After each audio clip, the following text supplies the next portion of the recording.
Estas son las noticias y los indicadores económicos más importantes del día de hoy. La elección de Gustavo Petro como nuevo presidente de los colombianos sacudió el martes los mercados.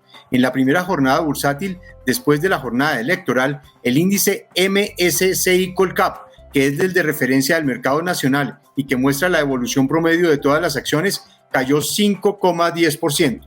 Ecopetrol, la empresa más grande y de mayor facturación en el país, registró una caída al cierre del mercado de 13,04%. Esto por los anuncios en campaña del hoy presidente electo Gustavo Petro de suspender la exploración de hidrocarburos, a pesar de que algunos de los miembros de su campaña, como el exsecretario de Hacienda de Bogotá, Ricardo Bonilla, han moderado ese discurso y ya hablan de un proceso de mediano y largo plazo. Por su parte, el dólar arrancó la jornada al alza, ganando más de 170 pesos y ubicándose por los 4.080 pesos por dólar. Pero posteriormente se empezó a estabilizar en 4.018 y cerró en 4.022 pesos con 50 centavos. En entrevista con Semana, el asesor económico de la campaña de Gustavo Petro, Ricardo Bonilla, reveló detalles de lo que será la reforma tributaria que está preparando y con la cual se esperaría un recaudo de unos 50 billones de pesos. Aunque este valor dependerá del acuerdo que se logre para construir el proyecto de ley, indicó el exfuncionario. Precisó también que actualmente no existe un borrador de esta reforma tributaria, sino solo ideas sueltas, pero el objetivo es radicar el proyecto para que se pueda discutir en el primer periodo de sesiones del Congreso de la República con el propósito de que quede aprobada antes de diciembre de este año. En cuanto al impuesto de renta, Bonilla dijo que la idea es equilibrar las cargas entre las empresas y los colombianos, ya que actualmente el 80% de los ingresos por este impuesto viene de personas jurídicas y solo el 20% lo aportan las personas naturales.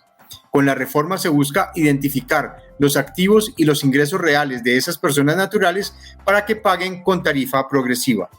Bonilla fue claro en decir que por ahora no se va a tocar el impuesto del IVA. Nosotros no vamos a tocar la canasta básica. Esa es una línea roja clara. Sin embargo, aseguró que al impuesto del IVA hay que darle más tiempo y los esfuerzos del equipo económico estarán concentrados en el impuesto de renta, al patrimonio y a los dividendos. Esta semana será muy movida en los mercados y se espera que Petro anuncie los primeros nombres de su gabinete, en especial el del próximo ministro de Hacienda, que dé tranquilidad y normalidad a los mercados y sea la cabeza que lidere la reforma tributaria que han anunciado. Los nombres que suenan con más fuerza son los de Alejandro Gaviria, exministro de Salud y quien participó en la consulta de la Coalición de la Esperanza.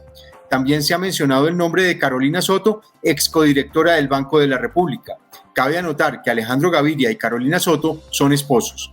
El otro nombre en la baraja es el de José Antonio Ocampo, exministro y excodirector del Banco de la República. En los indicadores económicos del día, el precio del dólar se ubicó en promedio a 4.026 pesos con 50 centavos. El precio del petróleo hacia las 2 de la tarde registraba en su referencia Brent $114 con 25 centavos por barril.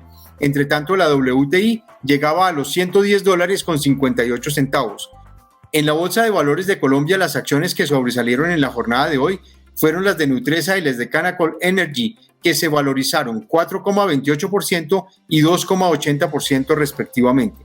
Mientras tanto, las acciones que cayeron en la jornada fueron las de Ecopetrol y las preferenciales del BBVA Colombia, que retrocedieron menos 13,04% y menos 10,26% respectivamente. En otras noticias, el segundo día sin IVA de este año estuvo por encima de lo esperado, con ventas que alcanzaron los 10,6 billones de pesos y un crecimiento del 16,6% frente a la primera jornada de 2022.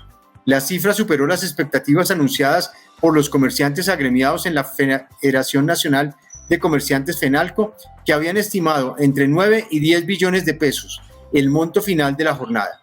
Se registró además un reporte de 7.270.181 transacciones a través de factura electrónica, que fue el segundo día sin IVA del año en su balance. De acuerdo con los datos del sistema de factura electrónica, la DIAN, estas cifras representan un incremento del 16,6% en valor y del 6% en número de transacciones con respecto a la primera jornada del día sin IVA de 2022 que se realizó el pasado 11 de marzo. Estas fueron las noticias y los indicadores económicos más importantes del día de hoy. Nos encontramos de nuevo mañana.